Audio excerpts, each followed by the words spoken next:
Hello everyone, welcome to this session on digital photography.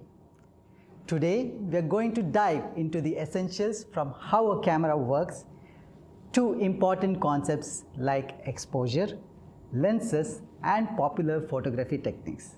This is going to be an exciting journey into the art and science behind capturing great images. Let's begin with an introduction to digital photography. Let's start with a quick look at what digital photography really is. Unlike film photography, which captures images on film, digital photography uses a sensor to capture light, creating an image that is stored as digital data. This has transformed photography, making it faster, more accessible, and interestingly versatile.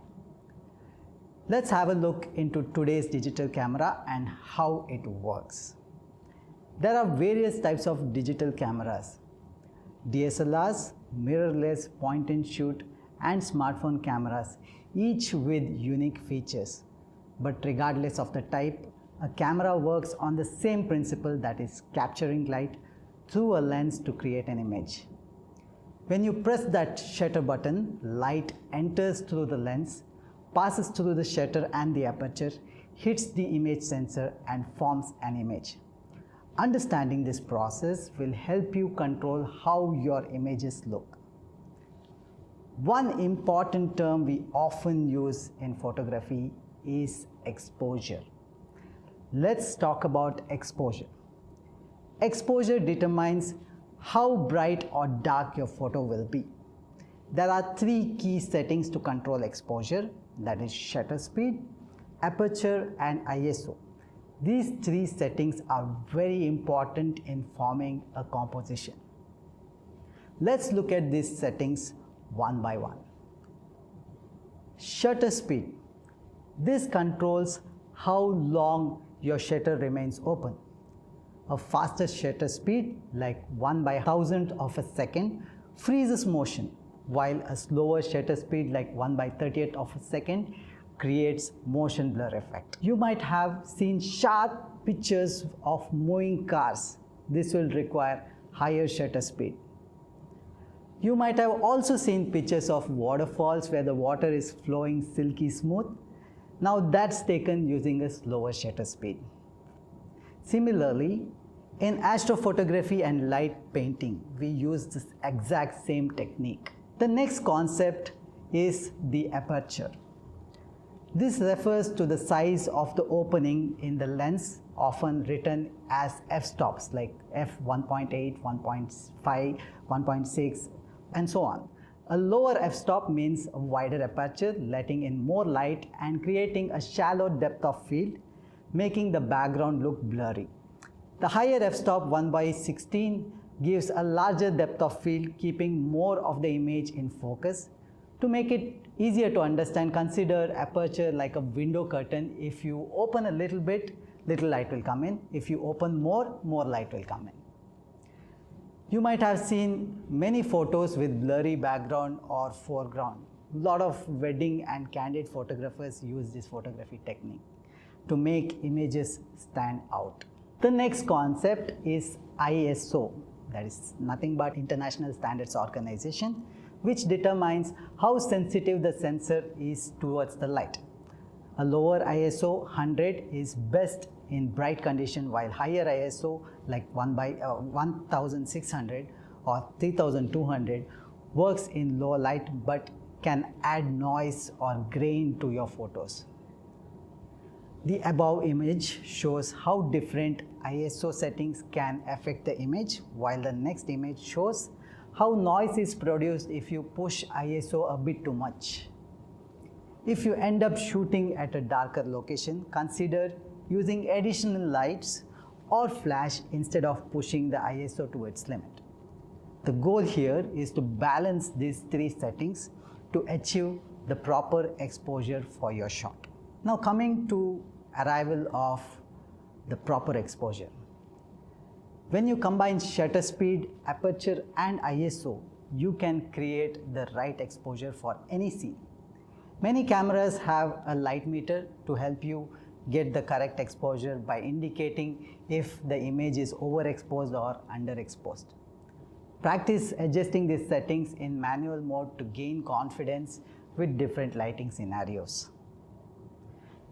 The exposure triangle in photography refers to the relationship between these three settings that control the amount of light reaching the camera sensor: aperture, shutter speed, and ISO. It is important to note that these three settings go hand in hand. The next concept we want to discuss is the depth of field, or DOF, which refers to the amount of the image that appears sharp in focus. A shallow DOF isolates your subject by blurring the background, which is perfect for portraits. A deep DOF keeps everything in the frame sharp and often used in landscape photographies.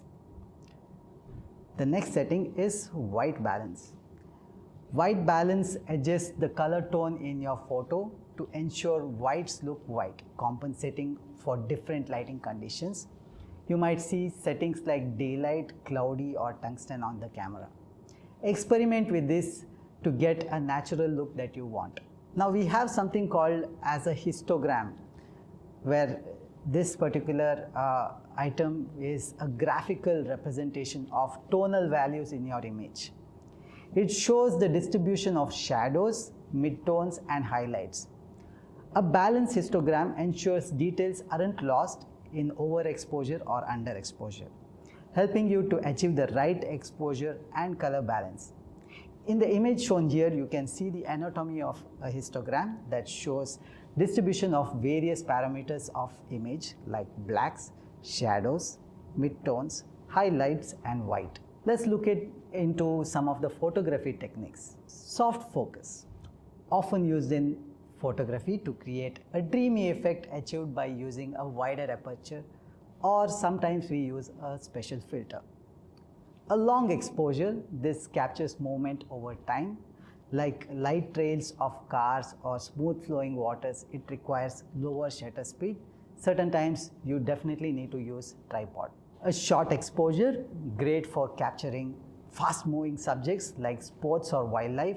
It requires faster shutter speed to freeze action. Multiple exposures, layering multiple images on top of each other to create surreal effects. Then we have time-lapse photography, shooting at regular intervals to capture changes over time like sunsets or cityscapes, which is then stitched together to form a video. Now let's understand different types of lenses. Lenses impact the look of your photos significantly. There are a wide variety of lenses available in today's market. Each of them are intended for a different purpose. Let's dive into different types of lenses and their properties. Let's start with prime lenses. These have a fixed focal length. Certain lenses like 35 mm or 50 mm are great for sharp images and low light photography. They are also fast and lightweight, making them easy to travel with. The next lens is the wide angle lens.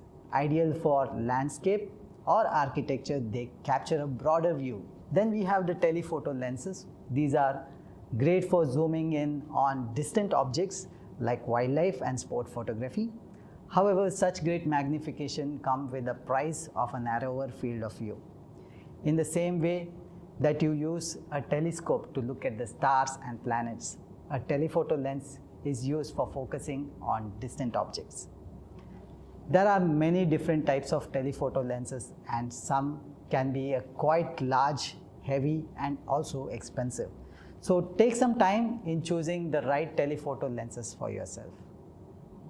The next kind of lens that we see are called macro lenses, used for extreme close-ups, often of small objects like insects or flowers, capturing minute details. Their focal length falls somewhere in middle, usually between 35 mm or 85 mm. These lenses are great for nature photography. This enables you to capture an enormous amount of detail in one image. The next type of lenses that we see are standard lenses. This can be used for a variety of different types of photography. They are usually referred to as kit lenses and they come along with certain cameras. Their focal length falls somewhere in middle of 35 to 85 mm. The next type of lenses are called specialty lenses, usually art lenses. Finally, there are some specialized camera lenses that can impact unique look and feel to your photograph. There are several types of specialty camera lenses, but some of the few prominent are fisheye lenses. Fisheye lenses, ultra wide angle lens, which allows you to take about 180-degree radius around it. Fisheye lenses are also named because they distort images field of view, making even a room in a house look like a bubble. The next type of lens is tilt shift lens. Tilt shift lens distorts the perspective, making things look smaller than they really are. Sometimes they make them look like toys. The next lens are infrared lenses. These lenses play with light rather than the perspective, filtering out the light waves except infrared for creating a unique visual effect. We are also going to talk about image sensors and the types of image sensors that we have in today's cameras. An image sensor is what captures the light that comes through that lens. There are two types of image sensors today. One is full frame sensors. They are often better for low light performances and has a wider field of view, often found in high-end cameras. We also have APS-C sensors. These are smaller and more affordable, and they provide a crop factor which is useful in zoomed in shots. There are also other types of image sensors in today's market. We can also find micro four thirds sensor, point and shoot sensors, and CMOS sensor. The choice of sensor affects image quality, depth of field, and the camera's overall performance in various lighting conditions. That's a wrap in our introduction to digital photography. We covered everything from camera basics to exposure, lenses, and some cool techniques. Remember, photography is all about practicing and experimenting. So don't be afraid to try new things and make mistakes. Thanks for joining and happy shooting.